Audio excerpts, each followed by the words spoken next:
like Pedro is just a clear-cut favorite. And even though the community, and I'm giving this huge shout out to the community, I would have to say, I really do think Pedro is the favorite. I think it should be probably closer to 75-25, just because Pedro is so consistent and so talented.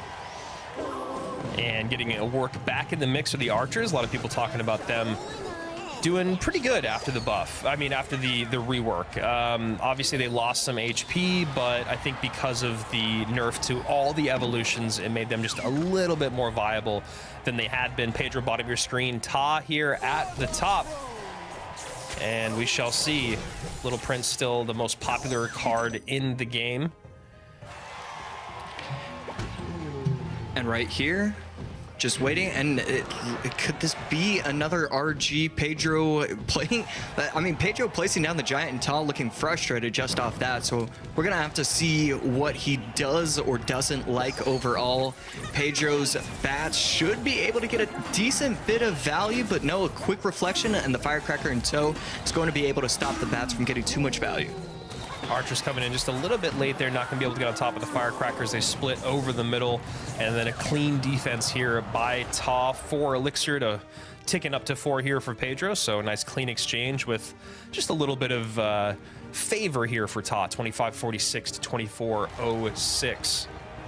Giant, very, very popular in the meta. Maybe the most popular win condition right now.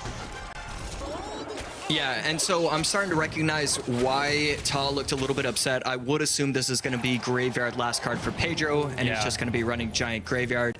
And really, that is always so difficult to stop when you only have the Goblins and the Firecracker, just because you can always just fire or just arrows those down. And I mean, at that point, it's hard to stop a Giant Graveyard push once it hits double Elixir. Yeah, I think that's a really good point that you make, and I think that's exactly what Pedro needs to do. I think he needs to just kind of hold on, play just a little bit slowly, and as you can see, build these giant pushes from the back as they cross the bridge. That's when he can decide whether or not he wants to pull the trigger on that GY. Nice Firecracker up high, gets the arrows and the Little Prince out of Pedro. So Pedro now probably, I was going to say, I think he should hold on the GY, but he decides to go in for it. Yeah, right there. And I'm honestly pretty shocked that the bats were even able to remain alive. I figured the stun from the Tesla would be able to take those out. And right there, can he get the King Tower activation? He will. So not only is there only a 200 HP difference between the two players, he now has a King Tower activation. Pedro having a massive advantage right now as we head into OT. Yeah, that King Tower activation is really going to help, not only obviously with the defensive situation, helping out with those drills, but now you think about playing in the same lane. This is where Ta is going for damage, GY in the exact same lane. Now at the King Tower activation, kind of all things, like you said, AC, going in favor of Pedro, at least at the moment. And obviously not a huge gap to show for it, but over this next minute 45, we should see a lot more GUIs coming out, and we'll see if that poison is always going to be enough here for Ta. That snowball comes in and creates just a little bit of space, plus the arrows. Giant still tanking, Dark Prince alive, so bats come down. 4 Elixir to 4 Elixir, and Pedro definitely has his foot on the gas pedal. Yeah, great Ice Spirit right there. And I really like how Pedro is defending these monks, or defending against these Firecrackers and these monk abilities. Wow, huge damage right there. He's going to need to get that off the tower right there. So forget everything I was saying. Great stuff from Ta. And yeah, I mean, as we head into triple Elixir, Ta has a clear advantage, and we're going to see him just go, go, go.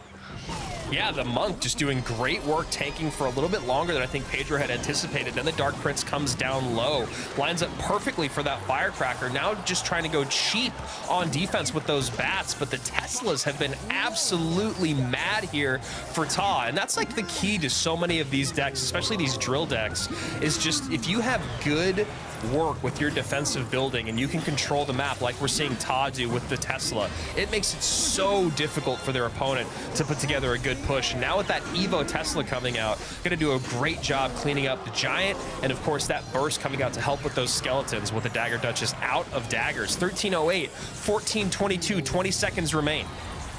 Yeah, right here, going Giant at the bridge, but just too much defense on Ta's side. 422 HP for Pedro. This is looking like it's going to be a game one victory for Ta. Going in aggressive. Log should be able to push the Dark Prince off, and it will. That's going to be game over. Ta taking game number one. Pedro dominated the entire game, and it didn't matter whatsoever. Great play from Ta. I mean, it was really